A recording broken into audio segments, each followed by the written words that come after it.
What is up here, YouTube? Jigsaw0097 here today, making another movie review. This one's a little bit late, guys. I apologize, just due to the busy week that I've had. Sorry, just gotta focus this. But yeah, I'm gonna make this video review right now because I kind of want to talk about the movie. This movie isn't like a hugely philosophical or debatable movie, whatever, so mostly just for laughs. So this is going to be a spoiler review, so you've been warned on that. But I just kind of want to talk about this movie because me personally, I actually liked this movie more than I liked the first movie, which I give the first movie like a 7 out of 10. I would probably give this one more like a 9 out of 10 just for what it was trying to achieve. You know, a lot of people have been complaining about the editing of it, and the it feels like it's just it's like a collection of scenes, which I can totally see that criticism, but for me it didn't bother me because it's Deadpool, and that's just kind of how Deadpool is. It's really hard to make a story out of a character like this, especially doing it a second time. If they actually do make Deadpool 3, I have no clue what they're gonna do at this point, but yeah, this movie is really great, I thought, and one of the biggest reasons is the introduction of the character Cable. The only criticism I have with Cable is that I feel like he wasn't in the movie enough. I would have liked to see more of him, actually, but he kind of shows up about like 1/3 into the movie. They show his past and what happens to him, and it's kind of like a Terminator throwback, which I really loved. The way they had like the purple lights shining in and the destroyed world and all that. It looked a lot like, if you guys have seen Terminator 1 and 2, when James Cameron shows like the past and how that looks. That's kind of the style they went with Cable here. He's even got like the glowing eye, which he has in the comics. Overall, I think they did a fantastic job with him. But I'll kind of just go over the plot. So the movie starts out, you know, Deadpool is in the swing of things now. He's fighting crime. Really funny montage in the beginning of him just going around the world killing crime syndicates, all that jazz. And then finally it ends with him going back home to Vanessa, the girlfriend that he was, basically the whole first movie was about him getting her back. He has her back now, and curveball, they actually kill her right in the beginning of the movie, guys. So if you were attached to her at all, tough luck, because she's pretty much gone from this movie. She's only in a couple of scenes, the beginning of the movie and then some flashbacks as the movie goes on, but she's pretty much gone immediately, which is, I thought it was a bold move, honestly. I was not expecting it at all. Like, when it happened, I was like, really? And then it goes into this hilarious James Bond spoof, almost like Celine Dion does the song Ashes, which is actually an amazing song. I recommend checking it out if you haven't seen the movie, just to see it. It has a really hilarious music video on here too. So yeah, check that out. But the intro to the movie, if you guys have seen the movie, you already know what I'm talking about. It's hilarious. It's one of the best I've seen in a while, and it's kind of sad at the same time, and kind of like fitting for a movie like this, which is really weird. I don't know, it was weird. So that happens, and then, you know, Deadpool's all depressed. He doesn't know what to do. He goes back to the X Mansion to talk to Colossus and I always forget the other X-Men's name. It's like Megasonic Teenage Warhead, I think is what her name is, who now has a lesbian girlfriend. It's like this little Asian girl, and there's like this joke that every time they show up, Deadpool like says hi to her and she says hi back, which honestly, that could have been taken out of the movie. It wasn't like, it didn't really work all that well. I mean, it was fine, but it does it like 5 or 6 times throughout the movie. Kind of got old after a while. But this is funny, is he comes back to the X-Men mansion and he's sitting in Xavier's chair and he's like, where are all the X-Men, you know? and it shows them in this room with like Beast. From what I read, they were actually filming Dark Phoenix at the same time, the new X-Men movie that's coming out, and both of these films wrapped at the same time, so they were able to get the X-Men in there for like a brief cameo, and it kind of looks like the X-Men are closing the door on Deadpool, you know, like, we don't want anything to do with this movie. So that was pretty funny. I laughed pretty hard on that one. But it shows like it showed like James McAvoy playing Xavier. It showed like all Beast, you know, they were all in there. So it was all the X-Men. It was just for like a split second, and then of course Colossus shows up because he's like the only X-Men that seems to show up in these movies for Deadpool. And they make him an X-Men initiate. This is hilarious, actually. This is one of my favorite parts of the whole movie. He puts on this like X-Men jersey, and he goes to this school where this kid named Russell, who's a big part of the movie, he's like burning everyone down, and Deadpool has to stop him, and they get all that resolved, and it's hilarious. I won't spoil that scene too much because it's just absolutely hilarious. But then he decides to shoot because there's like a hint that the kid is like being like abused, and so he just like shoots the guys like Deadpool, and so they put him in prison with this kid because he did that. And they put these collars on him in this, which I guess the collars suppress mutant powers. In Deadpool's case, it brings his cancer back, so he starts to die again. So while he's in the prison with the kid, he's actually he's dying, and he wants to die, obviously, because Vanessa's dead. He wants to be back with her. But this is a moment in the movie where they're trying to get you to sympathize with this kid, which that's one of the failings of the movie that I think is I think that they didn't do a good enough job making me care about this kid, and he becomes like a huge part of the movie, as I'll explain. He's like, if you've seen the movie, you know he's like pretty much like the main villain of the movie after like the whole Cable thing gets resolved. But they're in prison for a while, and then Cable shows up. Similar to Terminator, actually, Cable's mission is to come back in time to kill this kid. This kid is kind of like a John Connor, which is actually hilarious. I think they did that completely on purpose, which I love it. But Deadpool gets he finally gets the collar off, you know, and he fights Cable, and they get away from him. And then he basically, the reason Deadpool even wants to be with this kid is because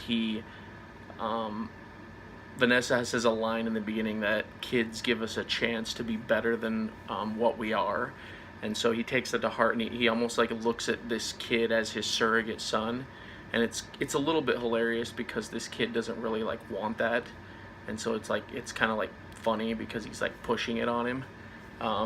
But after the prison, you know, he creates the X-Force. There's a little bit of that in there, which is hilarious, and all the X-Force people like die right when they start the mission to rescue the kid or whatever. Brad Pitt makes a cameo. He's the infiltrator, which I thought was hilarious. I laughed out loud when that happened. He's falling. They jump out of a plane, and he's parachuting, and he hits this electric wire, and it like shows that it's Brad Pitt for a second because he's invisible. That's like his power, is the infiltrator's just invisible, and so you didn't know it was Brad Pitt until that happened. And I raffled. I can't even lie. I was just dying on that part. And then he's like, he might not be dead, and his like flaming corpse falls off. Oh nope, he's definitely dead. So that was a pretty funny joke. And then you had this guy that like spit acid. He falls into like a garbage compactor. It grinds him up. Terry Crews shows up, but I can't remember. I can't remember how he dies. If you guys know how he dies, comment down below. I can't quite remember that. He's one of the first to go though. He just dies. And then there's this other guy named Peter. He has no powers. He's a nobody. And I thought it would have been cool if they would have actually kept Peter alive. That would have been funny, but they kill him off too. He falls into the meat grinder with or I think he gets run over. I can't remember. I'm sorry guys, my memory's a little, I saw this movie like a week and a half ago now. and I meant to make a review after the movie, but you know, I was busy, and then Solo came out. I made that video, I made that review, which you guys can check out if you want. But yeah, basically, another one of the X-Force is Domino. If you guys have read the comics, you know Domino, her power is luck. And this is actually pretty funny in the movie because she's the only one that survives out of the X-Force because her luck just makes it so she survives, you know. She's like running from explosions, and like cars will line up perfectly so she can like jump off of them, and explosions miss her, you know. She falls and she lands in like a balloon animal. All sorts of dumb things. There's a part at the end of the movie where they're trying to get the necklace off of him, and they're like, what's the combination? She's like 7, and so they try it, and it works, which is hilarious. So but yeah, basically after the truck sequence, they fight Cable, you know, and then Cable decides to, that's what it was, Juggernaut was in the truck, and then Juggernaut gets released, and then Cable like chops Deadpool in half or something. I can't remember all that, I apologize, guys. But this leads into the next scene, which this is one of the funniest scenes in the whole movie. This is literally like where I laughed the loudest was, if you guys remember the hand gag in Deadpool 1, when they chop his hand off, his like hand is growing. In this one, he gets chopped in half, and his like legs are growing out, like baby legs, and it's pretty funny. They do like the Basic Instinct gag where he like crosses his leg, and you see his like tiny penis for like 2 seconds, even less than that, like half a second, and it's just funny. If you guys have seen Basic Instinct, you know it's when Sharon Stone crosses her legs, you know, you get like a brief flash of her vagina down there, and it's pretty funny. I laughed, and then he stands up. Cable shows up and like makes an alliance with him, and he stands up, and he's standing on his little legs, and it's pretty funny. But yeah, once that happens, they team up to go save Russell, because the whole point of this is that Cable, he came back in time to kill Russell because Russell actually killed his family. That's why he carries the teddy bear. The teddy bear's charred because it was like part of his family, and so he thinks by killing this Russell kid, he can basically stop his family from dying in the future. And then Deadpool says, no, I can talk this kid out of it, you know, he hasn't killed yet, and so if I talk him out of it, it will change history, and you won't have to kill him. And Cable reluctantly agrees, so they go on this final rescue mission to go save Russell and stop him from killing. He's becoming a full-fledged villain now, Russell is, and he wants to go back to that institution from the beginning when he was a junior X-Men, when Deadpool was a junior X-Men. He wants to go back there and finish off the rest of the people that were experimenting on the mutants there. And so it's Domino, the cab driver. I forgot about the cab driver. The cab driver's back from the first movie. He's pretty funny, you know. He's pretty much worthless, but they play that off pretty funny. But they got like the cab driver, they got Cable, Deadpool, and Domino. They all go back in, and then Colossus shows up. This is when they have the big battle with Juggernaut, which is pretty funny. I gotta say though, Juggernaut, this is like some of the worst CG I've ever seen. I don't know if they did this on purpose as like a joke, but like this Juggernaut looked worse than the Juggernaut from X-Men 3: A Last Stand, I thought. Like, he looked more like the comic book Juggernaut, but his CG, guys, is just terrible. I mean, it was awful. He looked like a PS2 video game cutscene. And so they have Colossus fight him, obviously, which is pretty funny. And there's another funny gag where Deadpool's fighting him, and he throws him at this fence, and this like pole goes through his head, and then Colossus like picks him up and cradles him before he pulls it. It's like this funny moment. And then let's see. Yeah, basically they beat Colossus, and then Deadpool ends up stopping the kid. He puts on the collar. It's kind of funny. He like puts on the collar to show the kid he cares, and Cable's about to shoot him, the kid, because he decides like, F it, I'm just gonna kill him. And Deadpool jumps in the way and takes the bullet. And because he's wearing the collar, he's gonna like die now. And this death scene goes on for like 5 or 6 minutes, guys. It's pretty funny, you know. they're doing like some SJW jokes where he's like he keeps saying to Cable like he's a racist and try to love people for the for what's on inside, not the color of their skin. And Cable's just like, man, will you shut the hell up? Really funny. That was funny. And then yeah, he basically dies and goes back to Vanessa, and then Vanessa tells him that it's not his time yet, and so he comes back. And the movie kind of ends right there. You know, he's not dead. He's gonna be like a superhero now with this new team. But then we get to like the funniest part of the whole movie, guys. The end credits. If you have not heard about this yet, this is hilarious. So Cable has the time travel device, and so Deadpool uses that to go back in time to X-Men Origins Wolverine. And I don't know what they did. I think they just got the original footage, but they have like Wolverine, that scene where the stupid Origins Wolverine Deadpool, the one with no mouth and like no shirt, and he has katanas coming out of his hands. They're like redoing the scene where he reveals himself, and Logan's like, they finally found out how to shut you up, if you remember that line. And then the real Deadpool, the one we have now, comes in the scene and shoots that one in the head. And then oh, it's so funny. I was dying. That was hilarious. And then even funnier after that, they have Ryan Reynolds accepting the Green Lantern script, and Deadpool shoots Ryan Reynolds in the face before he can accept the script. So that was really funny. They were going back in time. I was hoping that they were gonna go back in time and like have when Logan died and Logan like not make him die. That would have been so funny.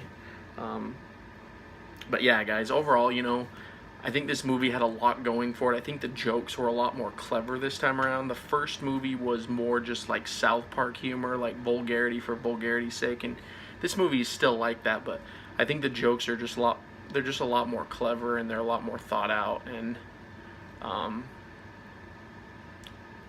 don't want to use the word intelligent, because I mean, this movie is just like, it's just for shits and giggles. I mean, it's stupid on purpose, but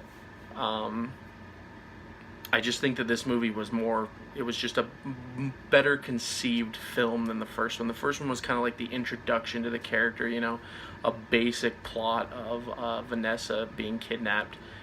This one there's just a lot going on, and that could be one of the criticisms. You know, it wasn't for me, but for a lot of people, this movie jumps around a lot. You know, there's a lot of like stories that just go nowhere, but I liked it because it was kind of a ride. I mean, the only gripe I really have with it is that I wish there was more for Cable to do.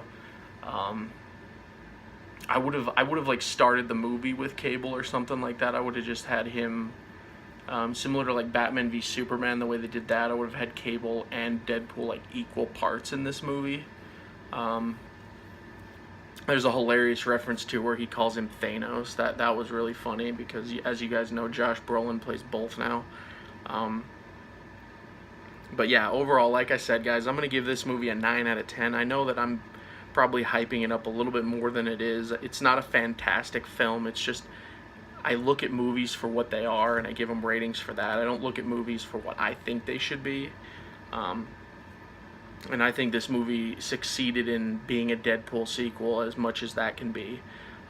So anyway, guys, that's the review. What do you guys think about this movie?